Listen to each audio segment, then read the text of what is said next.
Are discussing the all the question जो आपने मुझे मैसेजेस पे या पर्सनल मैसेज पे पूछे कि अगर सब ऐसे बहुत ज़्यादा परेशान है कि अगर उनका एक नवंबर अटैम्प्ट उन्होंने दिया है, ठीक है, और उसमें वो एक्सेल नहीं कर सके या उनका क्लियर नहीं हुआ, ठीक है, तो उसमें अब उनका जो है क्या स्ट्रेटजी होनी चाहिए, ठीक है। तो फर्स्ट ऑफ ऑल कि ना देखें, आपने फर्स्ट ऑफ ऑल नवंबर की प्रिपरेशन की, ठीक है, बहुत अच्छी की, नो डाउट सबने की, ठीक है, ओके। अच्छा, उसके बाद ना अपना बहुत ज़्यादा क्वेश्चन जो आते हैं ना, अगर क्लियर नहीं हुआ तो अभी डिसार्ट ना हो। जो जैन की अटैम्प्ट है वो भी अभी साथ ही है, अभी 1 मंथ के उस पे है, तो इंशाल्लाह वो हो जाएगी। तो अभी जो सब पूछते हैं कि अब हमने की है फर्स्ट एड, ठीक है, तो वो कहते हैं कि हमने फर्स्ट एड 3 टाइम की, 4 टाइम की, कोई कहते हैं हमने 5 टाइम रिवीजन की, ठीक है। तो इसी तरह अभी हमारे पास रफ़ी की कहते हैं कि हमने 4, 5, 6 टाइम रिवीजन की, ठीक है। तो अब हमारे पास जो आज से अगर हम टाइम देखें, तो अगर हम देखें कि हमारे पास समझ लो 20 डेज़ हैं, ठीक है, तो इन 20 डेज़ में आपकी क्या स्ट्रेटजी होनी चाहिए फॉर योर एग्ज़ाम डे, ठीक है।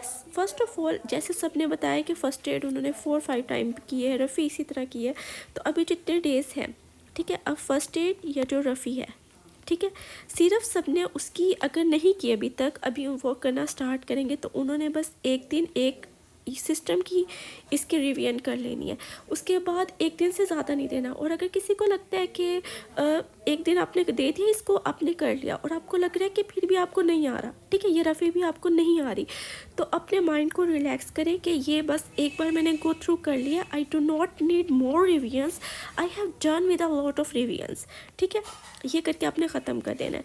देखें, फर्स्ट एड के बनेंगे 6 to 7 जो मेन सिस्टम है, तो वो 6 to 7 डेज़ इसी तरह आपने रफ़ी की भी ऐसे रिवीजन कर लेनी है। अगर जिसने कर लिया है उसने पहले दिन से स्टडी कर ली थी, तो उसको ये सब भी करने की ज़रूरत नहीं है, ठीक है।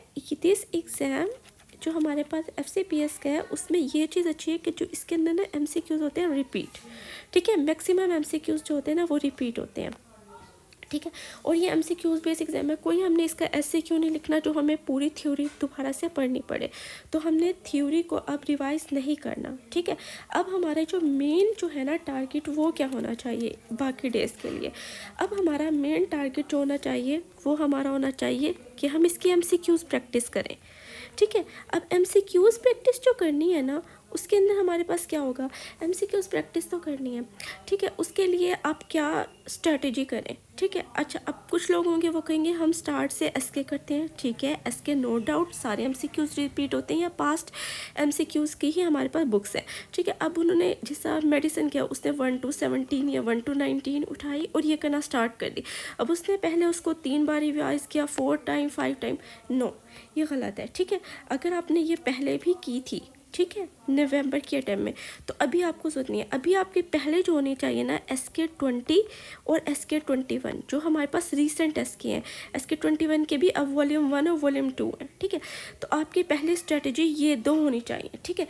इसकी अगर आप कहते हैं ना हाँ मैंने इसकी 2 रिवीजन्स की, इसकी भी मैंने 2 रिवीजन्स कर लिए, ठीक है, आपको इस पर अच्छी ग्रिप आ गई है, then you go for SK1 to SK1 to 19 या SK1 to 17 जो उसके जो है वॉल्यूम्स है, ठीक है। तब आप ये करें जब आपके वो वाले SK बेटर हो जाएं। देखें, अगर आपने पहले भी यही की थी, ठीक है, और आप अपनी जो रीसेंट SK है वो मिस करके जा रहे हैं और इसकी 5 to 6 रिवीजन्स करके जा रहे हैं, तो ये बहुत ही गलत स्ट्रेटजी है, क्योंकि जो मोस्ट रीसेंट SKs है ना उसमें से ज़्यादा क्वेश्चन आते हैं, ठीक है। अच्छा, अब उसके अंदर से हमने क्या करना है, अब जो हमने SK सीरीज़ कर ली है, ठीक है, वो भी अच्छे तरीके से हमने प्रिपरेशन कर ली है, ठीक है।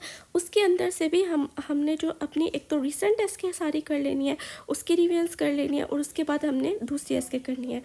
बिलीव मी कि SK20 और 21 है, आपका जो जनवरी का पेपर आएगा ना, इन्हीं 2 SKs में से ना अप्रोक्सीमेटली 50 क्वेश्चन तो यही होंगे, 50 to 70 क्वेश्चन जो है वो तो मेनली आई कैन गारंटी कि यही वाले जो है ना वही वाले रिपीट पे लिखे हुए होंगे, ठीक है। और बहुत सारे क्वेश्चंस ऐसे होंगे, वो ये नहीं होता कि आप कहें कि एग्जैक्ट जो क्वेश्चन है उन्होंने उसी को यहाँ पे कॉपी पेस्ट कर दिया है, तो वो कॉपी पेस्ट नहीं होंगे, मतलब क्वेश्चन वही होगा, ठीक है, उसी को उन्होंने उसी में से कुछ और पूछा हुआ होगा। फॉर एग्जांपल अभी रिसेंट अपने जनरल पैथोलॉजी के किए थे क्वेश्चंस, तो उसमें से था एपोप्टोसिस। अब एपोप्टोसिस का क्वेश्चन आएगा ना, उसमें वो प्रो एपोप्टोटिक का पूछेंगे, एंटी एपोप्टोटिक का पूछेंगे, उसके एंजाइम का पूछेंगे जैसा कि स्पेस है। अच्छा, उसके अंदर सेल मेम्ब्रेन का पूछेंगे कि वो इंटैक्ट रहती है। अच्छा, वो इन्फ्लेमेशन के साथ एसोसिएटेड है या नहीं, नॉट एसोसिएटेड विद इन्फ्लेमेशन। तो ये एक ही टॉपिक है, उसी से रिलेटेड उन्होंने इतने एमसीक्यूज पूछे हुए हैं जो पास्ट में आए हुए हैं। किसी एसके सीरीज़ में प्रो एपोप्टोटिक का पूछा हुआ है, किसी में एंटी का, किसी में एंजाइम के स्पेस का, किसी में इसका। तो इसी से रिलेटेड बाकी भी एमसीक्यूज इन्हीं टॉपिक से ही रिलेटेड होंगे जो वो इसको मोस्टली जो है वो उठाते हैं। ठीक है, तो इन्हीं से जो है वो मोस्टली उठाते हैं। तो अब हमने जो है ना वो क्या करना है कि ये वाले हमने एमसीक्यूज़ कर लिया, प्रो एपोप्टिक जिस तरह हमने एग्जांपल दी, इसी तरह हमने ये सारे एमसीक्यूज़ कर लिया। अब अगर आपने SK 20 और 21 कर लिया है, ठीक है, उसके बाद आपके पास अगर टाइम नहीं है बाकी एसकेस करने का, तो जो मैं मोस्ट रिपीटेड वाली जो है एमसीक्यूज़ वन लाइनर बता रही हूँ ना, तो आपने वो कर लेने हैं, वो आपने लाजमी कर लेने हैं। कुछ कुछ जगह पे वन लाइनर लिखे हुए हैं लेकिन वो वाले नहीं है रिपीटेड जो आते हैं, तो आपने ऑथेंटिक सोर्स से करने हैं। ठीक है, ऑथेंटिक सोर्स होनी चाहिए आपकी। सो this is all about your strategy and I tried to conclude all your questions and guide you in a better way.